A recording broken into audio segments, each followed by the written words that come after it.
on many levels, we can see how the labeling process, right, how the labeling thought process can actually bring so much pain, so much suffering.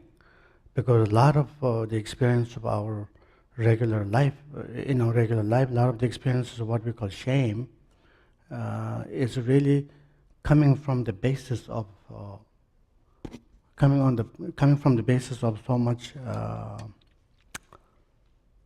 labels based on certain value, based on certain value that we cling on to,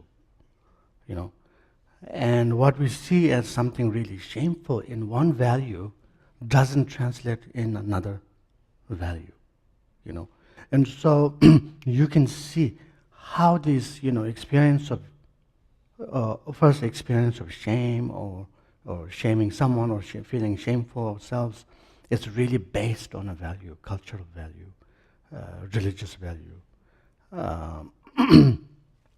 And these values are developed on the basis of conceptual, right, labeling.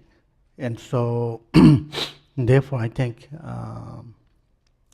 many times we get really hung up on our fear. We get hung up on our fear with our fear of these values and labels, and then also the environment around us also enforces that, right? And so, when you look at that situation, then if you can take a little space, if you can step back and create a little space between our own self to be who we are, actually. There's nothing to be shameful about being who you are. And that's who you are. And there's nothing to be shameful about doing what's best for you.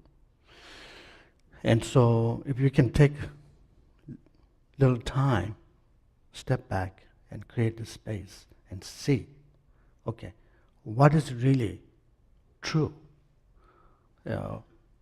What is really true in its actual kind of state, and what is really labeled by everyone, including ourselves.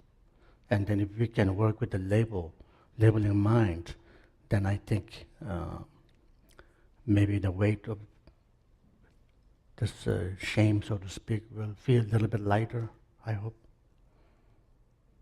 I've experienced that almost in my life, to see how it's really cultural and religious values put together, became the causes for developing such painful emotions like shame.